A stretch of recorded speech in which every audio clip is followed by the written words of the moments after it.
So recently I did 2 videos basically asking what PAL Comics is. The first one was kind of basically an update, a year later update, if you will, on the original video, because somebody brought it up in a comment section of what I said, and that would be Senpai Casey 2023. And it got me to want to do another one because they were bringing up some good topics and even some questions. So I did another one. I even added in the other question of, is it legal? What is PAL Comics and is it legal?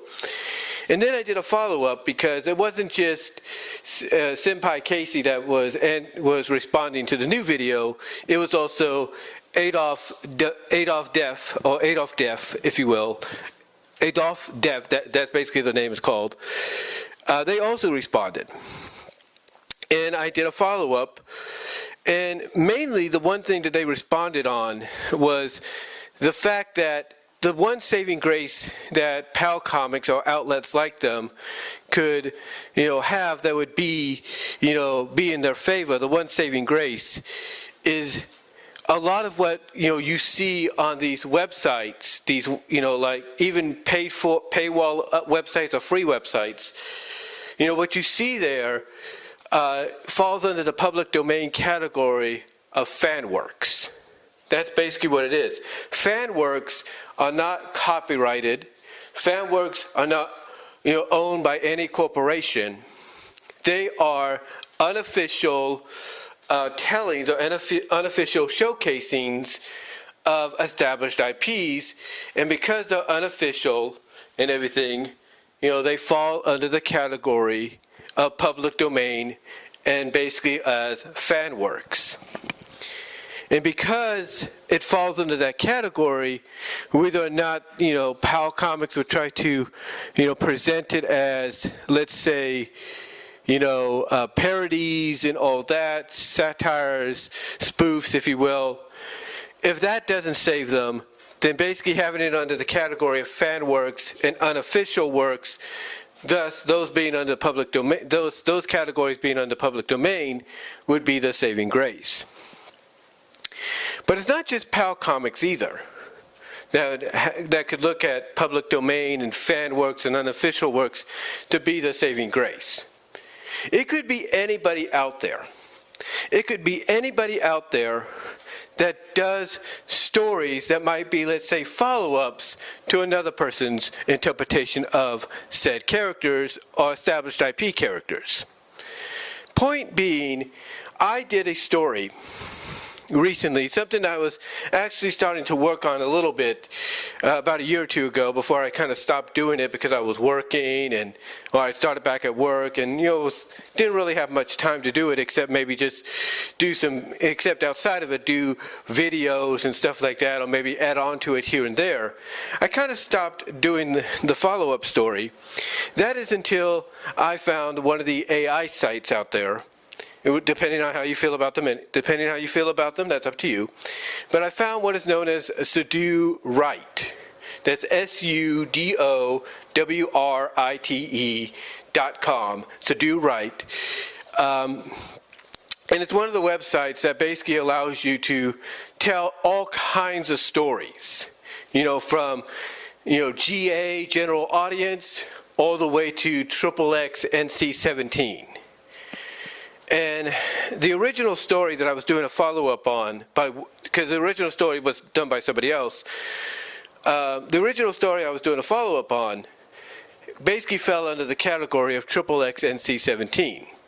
So I knew that the follow-up that I was going to do had to fall under that same category. And believe me, when you read it, I'm not going to put any links. I'm not going to put any links, guys. I'm going to let you know right now. I'm not going to put any links because I don't need to get in any more trouble than I was previously. But I will say this. Once you read it, you can find it at inkbunny.net. You can find it at deviantart.com. And you can find it at archiveofourown.org. At DeviantArt, you can find it under my BVW 1979 page, if you will, and at archiveofourown.org and inkbuddy.net, you can find it under BW Rosas or BW Rosas 98. But anyway, I knew that if I was going to do this follow-up, it had to be in that same category of NC-17 XXX, if you know what I mean. And the story that I was doing a follow-up on that somebody else had previously done was called Queen's Delight. Now, the story basically is based somewhat in both the Archie Sonic Satayam universe, as well as in the Sonic Underground universe, sort of an interdimensional crossover story. And here, it mainly focuses on two queens. Queen Alicia Acorn, Sally's mom in the Archie Sonic books, and Queen Alina Hedgehog, Sonic's mom in Sonic Underground. And both of them basically fall in love with each other at the end of the book after kind of doing the thing, if you know what I mean. Yeah, they do the dirty, they do the thing. Yeah, literally they do. I'm not joking on that. But that's mainly the premise. Because when Queen Alina shows up and she sees Alicia, she takes a kind of a liking to her, an attraction towards her, if you will. She takes a liking and to her really, really well. And later on that night, when Alicia wants to get in the mood with her husband doesn't want to get in the mood. He's very basically, how do I put it, very old school, old fashioned, proper kind of individual, very, very stingy in a way, because, her husband is King Max, Sally's dad, King Acorn from the Saturday morning cartoon. But in the comic, he's a little bit more, I guess you can say, stymie. He's not so, hip with it. But Alicia is, because Alicia in the story had been in cryogenic,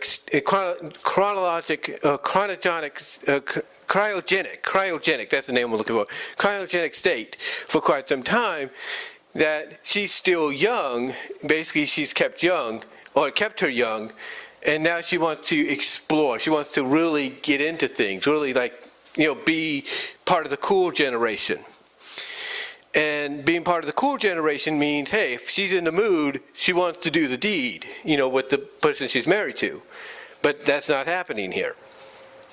But what happens instead, as she's wandering the halls, she hears some commotion coming from Sally's room, and she sees Sally, Sonic, and Nicole, who is the AI, who has a Lynx form in the comics, in the Archie comics, doing it, basically having a three-way, basically doing the deed, having a three-way. And she's caught by Alina, who basically finally just, let it be known that she's into her. She lets it be known that she's into her, and she does this by kissing her passionately, kind of holding her, rubbing up and down her body, stuff like that.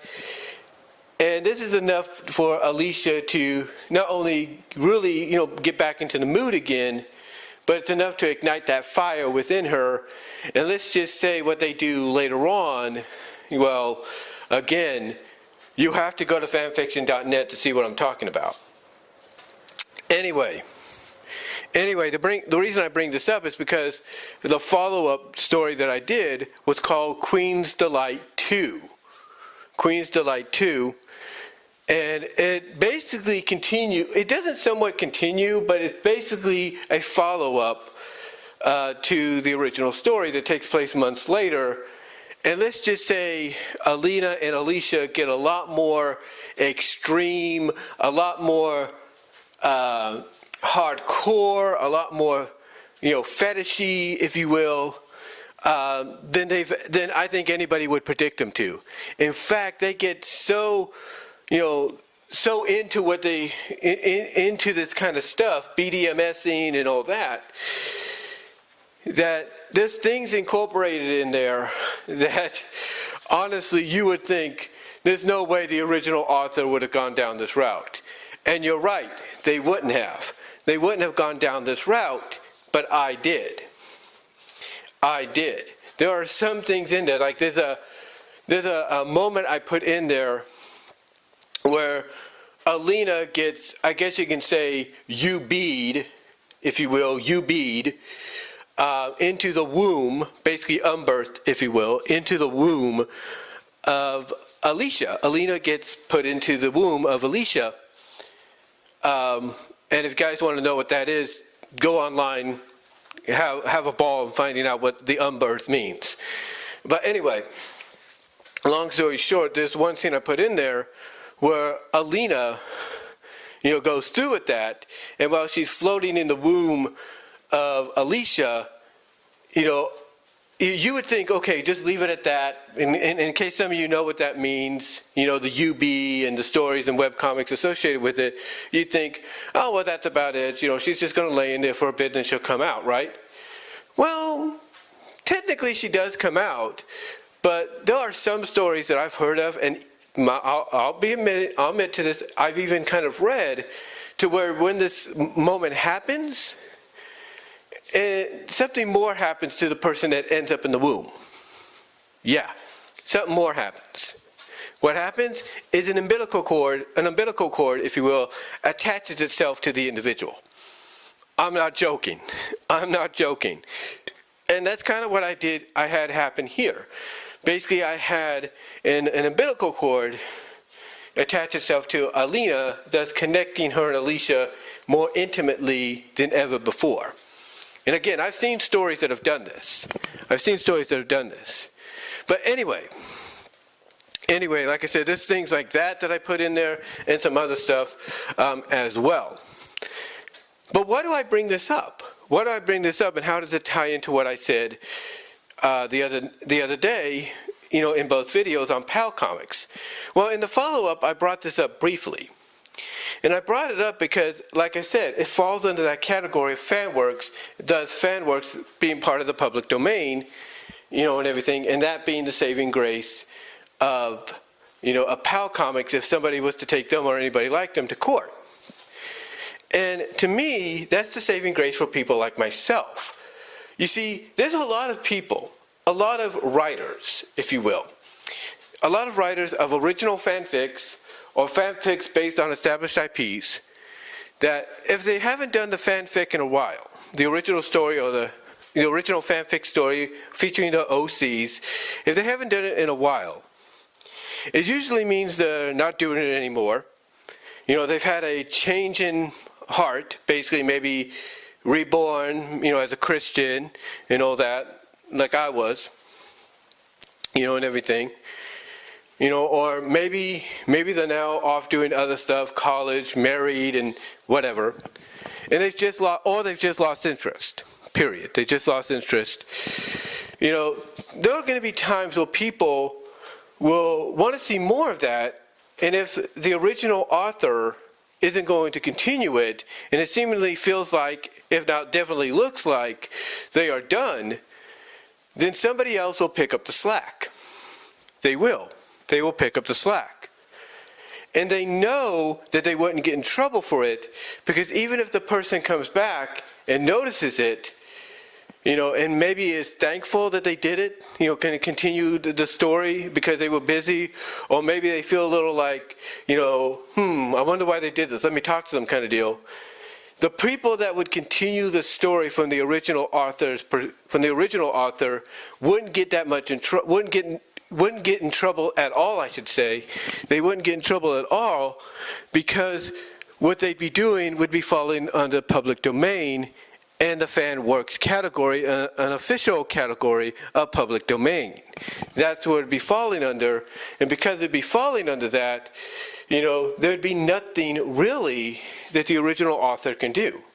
Like, they could ask them to basically make their continuation of the original story private, or the original webcomic private, so that nobody sees it anymore, and thus they, the original author, can continue the stories as they originally intended.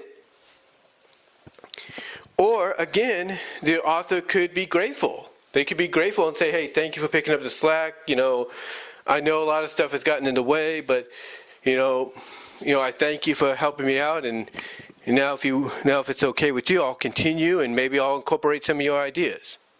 Or continue where you left off, and maybe incorporate some, and maybe come back to you for some ideas and suggestions or whatever. Certain things like that could happen. Now, yes, they could also be upset and everything, and that's fine.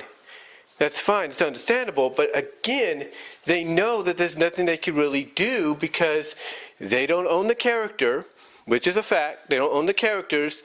If it's a fanfic featuring established IPs, they know they don't own the characters, and the one thing that's protecting the person that's continuing the story, from them is public domain. It is fanfics. Fanworks, I should say. It is Fanworks. It's public domain. So, again, whether the person is, grateful, whether the person is understandable but asking for you to make your version private so they can continue where they originally had left off, or even if the person's upset, they know that there's nothing really they can do about it because public domain would protect the person that continued the story. Public domain would protect the person that continued the fan work. And again, there'd be nothing that, the original author could do, understandable or not. And I know that sounds kind of weird to say, or kind of like, well, that feels like it's a slap in the face of the original author. Yeah, it may sound like that and everything, but the truth is, if you're going to do these kind of stories, then maybe what you need to do is at least let the people that want to see more of, let's say, the Queen's Delight universe, if you will, the Queen's Delight story arc, whatever, you should let them know, hey, I plan to do this, but I got all these other stories ahead of me, but I am going to come back to this. You let them know that, then it's a guarantee nobody will even consider doing a sequel because they'll be like, okay, this person's going to do a follow-up, when they get the opportunity. Because at least they know you would have basically followed through, or at least you're going to plan to follow through on what you say. At least they will know that. But because you don't do that, because people don't do that, it opens the door for others to say, well, if they're not going to do it, I'm going to do it. For example, I look at Minor Alterations, and they have a lot of stories that they were doing. A lot of stories. Most of them have ended on a cliffhanger. We haven't heard anything from them since. And this person's on DeviantArt. And they've had numerous opportunities to come back and finish them. Now, here's the thing. Life, personally, may have, interfered, and that's understandable.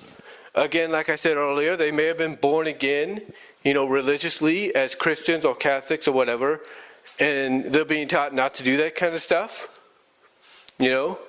or they might have moved on, just lost interest. We don't know.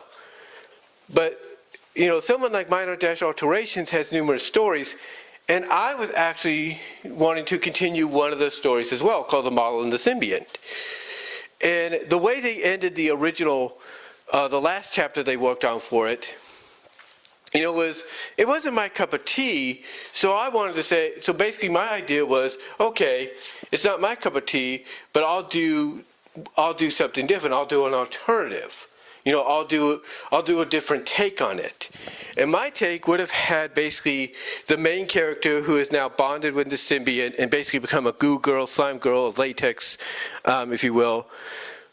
It would have had her and her friend who is into the weird kind of stuff, but instead of the friend, like in the original, being, dismissive of it and everything, and, basically, kind of hurting her friend's feelings of not, realizing how she feels about her and all that, or, at least being a little bit more, at least being experimental, like, hey, okay, if you want to try this out, if you and the symbiote want to be my outfit, okay, fine, but no funny business.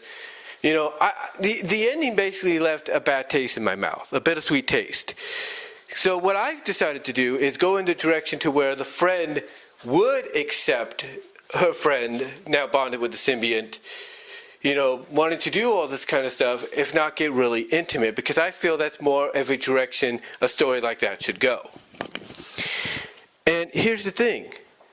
Even if I finish it now, because I'm still in the process of it, but even if I finish it, there's nothing really Minor Alterations can do right now about it, because it would fall under Fanworks, it would fall into the public domain category of Fanworks. It would. And even if they come back and say, hey, I appreciate what you did, but can you make this private? I have no problem doing it. I have no problem making it private. But the point is, because they haven't touched it in a while, it opens the doors not just for me, but for others to say, hey, okay, they're not going to continue it, I'll continue it.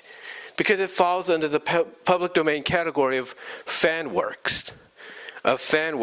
And basically people that pick up the slack are just, are just doing, what they feel needs to be done because they know they're not doing anything wrong. And that's, with me. And that's the same with me. I don't think I really did anything wrong, in my opinion. Because one, the original author does not own the rights to the IPs. They don't. And two, they didn't come out and say, hey, I'm going to do a follow-up to this down the line. Nor did they let anybody know, hey, whatever you people do, please do not do any continuations without my consent or any follow-ups to my stories without consent. Because at least if they would have done that, people like me would have been like, okay, no problem. We get where you're coming from. But because they didn't do either or, that's basically what's biting them in the butt. That's what's biting them in the butt, honestly.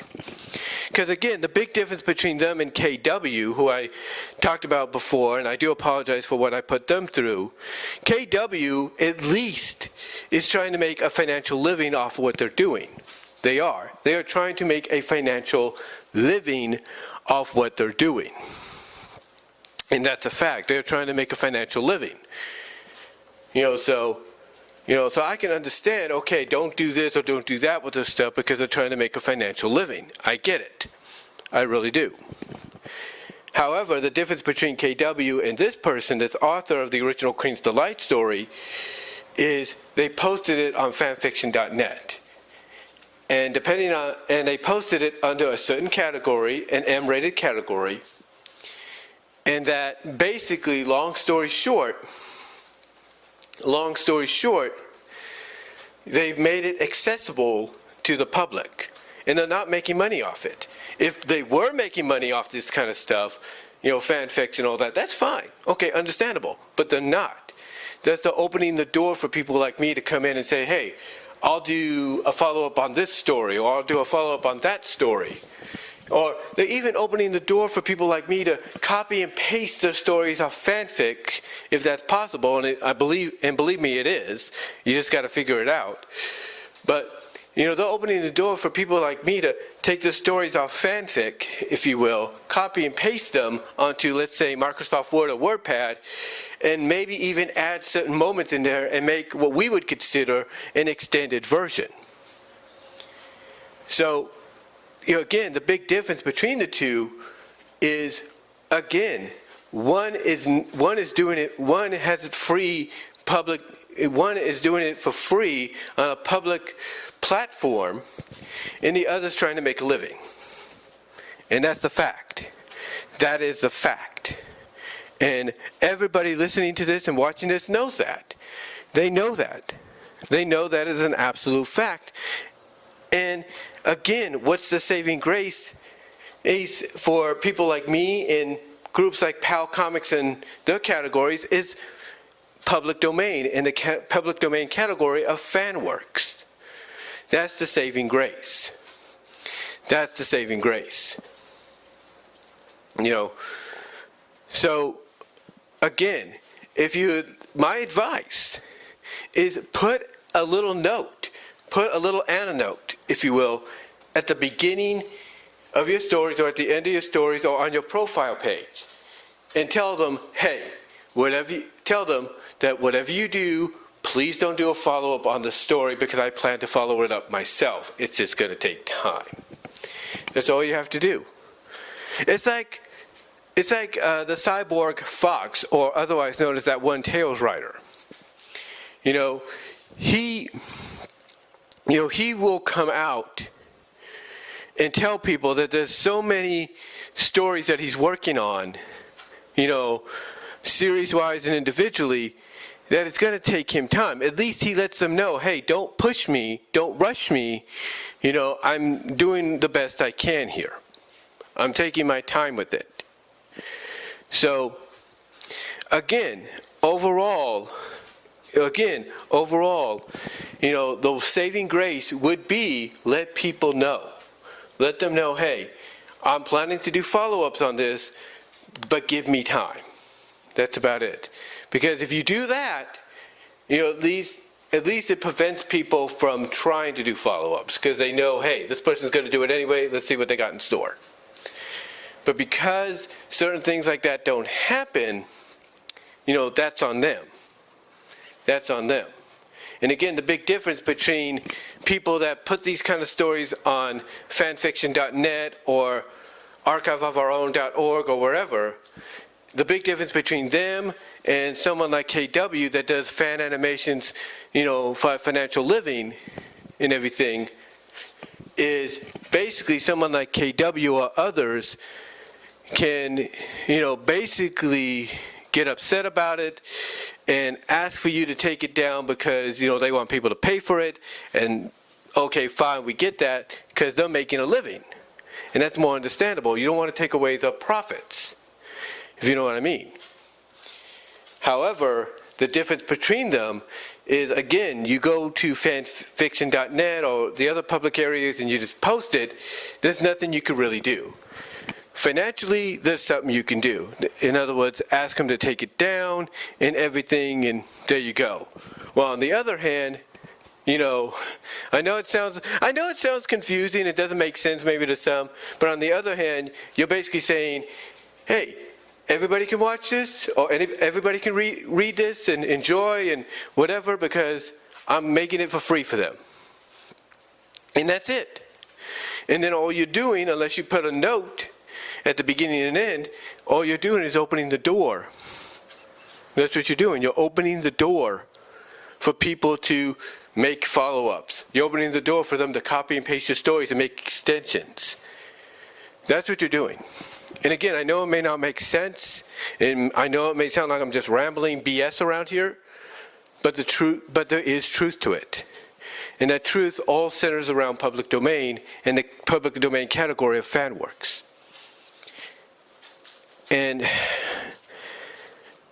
again, unless you are financially trying to make a living off it, and everything, unless you're trying to financially make a living off it, which does give you a little bit more leeway and everything, it does. Unless you're trying to make, a living off it, like everybody, like those that I've mentioned, putting it out there for free and publicly, it opens the door. It really does. Putting it out there for free and publicly, it opens the door.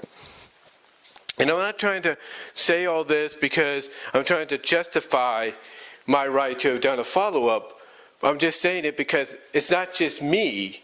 It's not just true for someone like me, but for a lot of people that do the same thing. Because again, I know it sounds strange. And I tried to bring this up to the person on Ink Bunny, tried to bring this up to somebody on Ink Bunny who I think was the author but under a different name. You look at Hollywood. And outside of what's going on currently, there have been numerous times where sequels to very popular movies have had different writers, a different staff, a different director, and they've all gone in a different direction than what was originally planned. That's true. It's true. They've usually gone in a different direction than what was planned.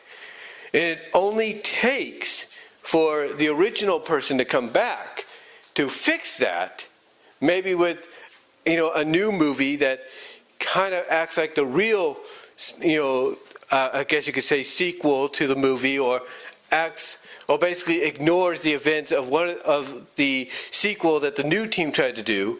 Only when the original author comes in, original director comes in and everything to fix it and say, hey, what happened in these sequels, doesn't matter. What's happening here, that's the true continuation. You know, what I'm getting at is in Hollywood, you know, if the current director is not available, if the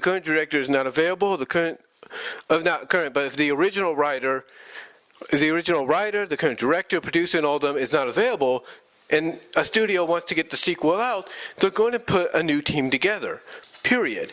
They're going to put a new writer together to do a new script. They're going to bring in a director and all that. They're going to make the story, they're going to make the follow-up, you know, happen whether the original crew, you know, is for it or not. They're going to make that happen, and that's a fact.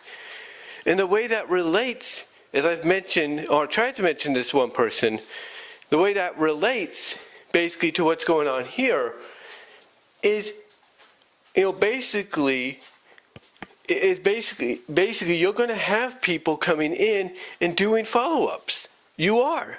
You're going to have folks coming in and doing follow-ups to your stories, whether you want it to be done or not.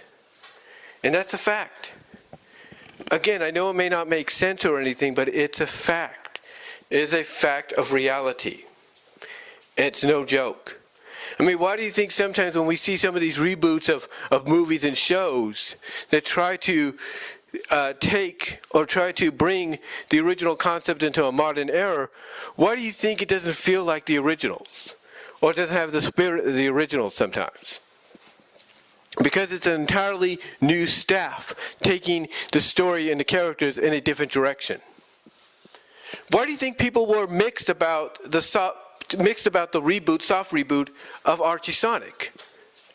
Because it was going in a different direction than what everybody was, you know, used to. I mean, yeah, it focused on the freedom fighters, and that was great and all that, you know, no problem. And the stories were decent, if not good. But why do you think some people had mixed reactions about it? Because it was Ian Flynn and his crew taking the characters in a different direction.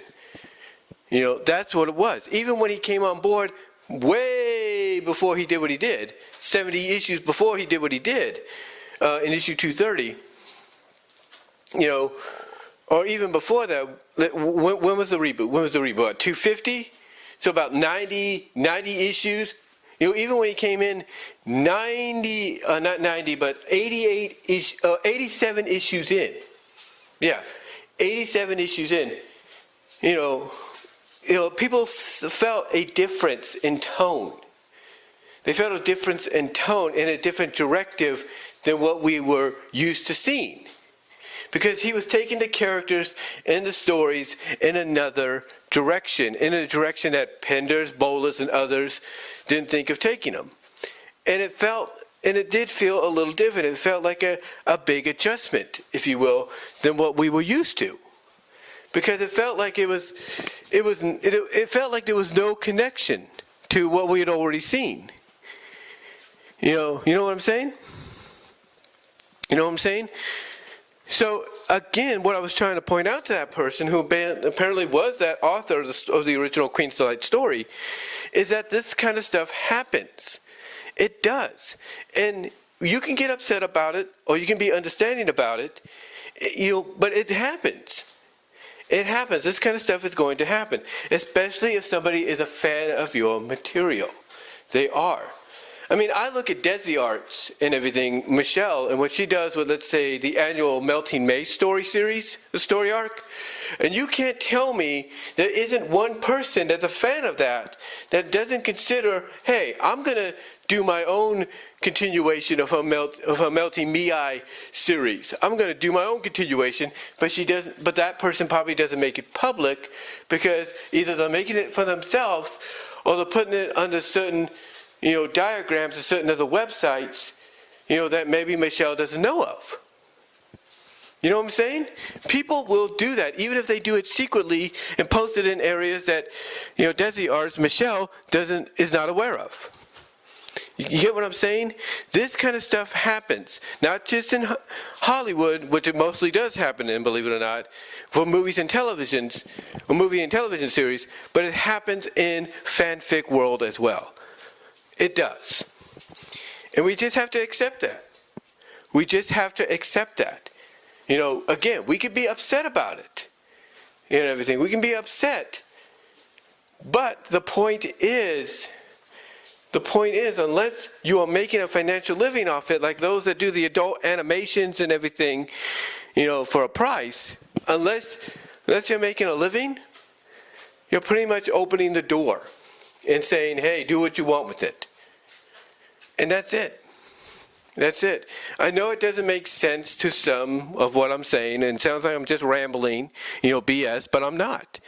What I'm trying to say is what I did with my follow-up to Queen's Delight, and what others do with their own continuation of certain stories that we may or may not know of from original authors, that's just a reality of things. That's just the reality. It really is. So that's all I really wanted to say, guys. I'm going to get myself something to eat now for lunch. But let me know what your thoughts are. How do you feel about it? Do you agree with me? Do you not agree with me? Give me your thoughts, and I will talk to you all later. Also, you will get a version of this, an audio version this time around, maybe, at my B.W. Rosas Discussions podcast on Spotify. So until then, talk to you all later.